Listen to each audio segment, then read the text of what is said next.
So now we're going to discuss the common mistakes that I see we have made before, and also other people or other agencies make when they create about pages.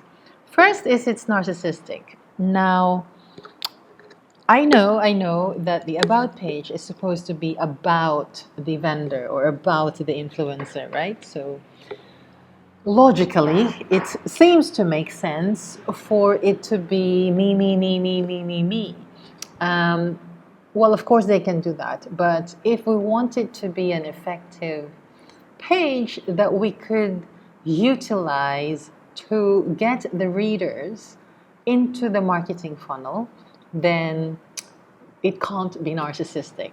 So the copy still needs to answer the question, which is in every site visitor's mind whenever they land on any page, which is what's in it for me. Okay. Um, then when the influencer tells their story, it's still, of course, it's good, right? It's good that they tell their origin story, or they even go through um, certain points where they seem to just be um, completely focused on their story or themselves, but it still needs to relate to the audience's problems. So, for example, if the influencer again is a business coach, um, one story that is effective that he could tell is back 10 years ago, I was a struggling entrepreneur, and I have made all the mistakes an entrepreneur could ever make. So much so that after 2 years, I got bankrupt and I had to file for bankruptcy. I earned it again, made millions, and then 4 years later, I again found myself in the same situation where I went bankrupt, right? And fast forward to a decade later, I those same experiences are exactly what made me effective in terms of being a business coach, because I have lived through many of the mistakes that you could possibly make as an entrepreneur and recovered from them. So even you can see that even though he's talking about his personal struggles or his personal journey, it's still establishing why someone should listen to him. It's still establishing um, the value that he had gained, and the experiences and the insights that he had gained firsthand that now makes him a super powerful, wise, and insightful business coach, right? Because he had lived them. It's not theory.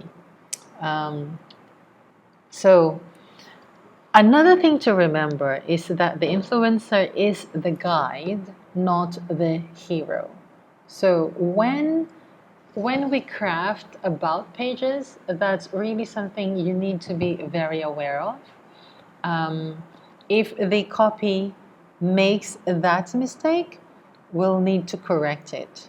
Or we'll need to at least alert the influencer that they need to reposition themselves as the guide and not the hero. Another common mistake is the about page is boring.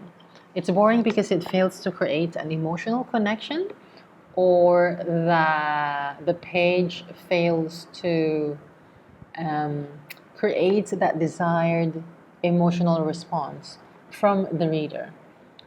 It could be because it's saying the same old things that we've all heard of, or it's not it's not really allowing the influencer's personality to shine through.